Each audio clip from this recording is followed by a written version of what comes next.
2024 সালে এসেছে। এখানে একটা সার্কিট আঁকানো আছে, লজিক সার্কিট। সেই সার্কিট থেকে মান বের করতে হবে। সো মান বের করার ক্ষেত্রে আমরা একটু খেয়াল করে দেখি। আমরা এই সার্কিট অনুযায়ী আগাবো। আমরা জানি এ যদি একটা নটের মধ্য দিয়ে যাই, নট গেটের মধ্য দিয়ে যায়, তাহলে আউটপুট কি বের হয়? এবার, ঠিক আছে। আবার এখানে কি আসছে? এ আসছে। আবার কি আসছে? বি। এ বি যদি একটা অ্যান্ড গেটের মধ্য দিয়ে যায়, অ্যান্ড গেট চিনব কিভাবে? অ্যান্ড গেট দেখতে ডি এর মতন। এবং আরো সিম্পল ভাবে আমরা মনে রাখতে পারি, কোনো কিছু যদি এরকম স্ট্রেট থাকে, স্ট্রেট থাকলে সেটা কিসের কাজ করে? গুণের কাজ করে। কিসের কাজ করে? গুণের কাজ করে। তাহলে আমরা কি লিখবো? এ ইন্টু বি। ওপরে আমরা দেখতে পাচ্ছি এবার, আর নিচে আছে এ ইন্টু বি।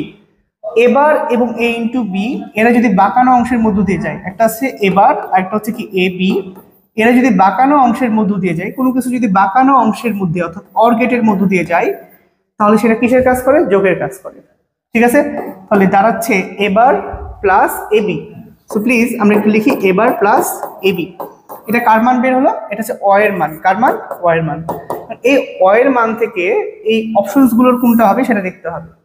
তবে এক্ষেত্রে একটা শর্টকাট ট্রিক্স অ্যাপ্লাই করা লাগবে। সেই ট্রিক্সটা হচ্ছে দুশ্মন নীতি। এটাকে আমরা বলতে পারি সহায়ক উপপাদ্য বলতে পারি। তবে সহায়ক উপপাদ্যের শর্টকাট ফরম্যাট হচ্ছে দুশ্মন নীতি। সেটা আমরা কিভাবে সলভ করব? আমরা প্লিজ খেয়াল করে দেখি। এখানে সর্বমোট 2টি পদ আছে। কয়টি পদ আছে? 2টি পদ। সো 2টি পদের মধ্যে এখানে একটা বিষয় খেয়াল রাখতে হবে, প্রথম পদ সিঙ্গেল থাকবে এবং দ্বিতীয় পদ ডুয়েল থাকবে। সিঙ্গেল এবং ডুয়েল পরস্পরে দুইটা বিপরীত মান থাকবে। ঠিক আছে, যেমন এখানে এবার রয়েছে, এখানে কি রয়েছে? এ। তো এরকম যদি কোনো অবস্থা তৈরি থাকে, তাহলে সেক্ষেত্রে কি হবে? সিঙ্গেল ডুয়েলকে ক্রস করে দিবে, গুলি করে দিবে দুশ্মন নীতিতে। তো সিঙ্গেল যদি ডুয়েলকে গুলি করে দেয়, তাহলে অবশিষ্ট কি থাকে? এখানে থাকে এবার প্লাস এখানে যেহেতু এ কেটে গেছে বি। এটা হচ্ছে দুশ্মন নীতি অনুযায়ী। ঠিক আছে, যারা দুশ্মন নীতি সম্পর্কে বিস্তারিত জানো না, তাদেরকে আমি লিঙ্কে, কমেন্ট বক্সে আমরা হচ্ছে লিঙ্ক দিয়ে দিব, ডেসক্রিপশনেও লিঙ্ক দিয়ে দিব, তাহলে তোমরা সেখান থেকে সেই ফরম্যাটটা বের করতে পারবা। এখন এটা একটু প্রমাণে যাওয়া যাক। এটা প্রমাণ কিভাবে করা যায়? ধরো এবার প্লাস এবি ছিল, রাইট? তো আমরা এবারের সাথে কি 1 গুণ করতে পারি না? পারি তো, তাই না?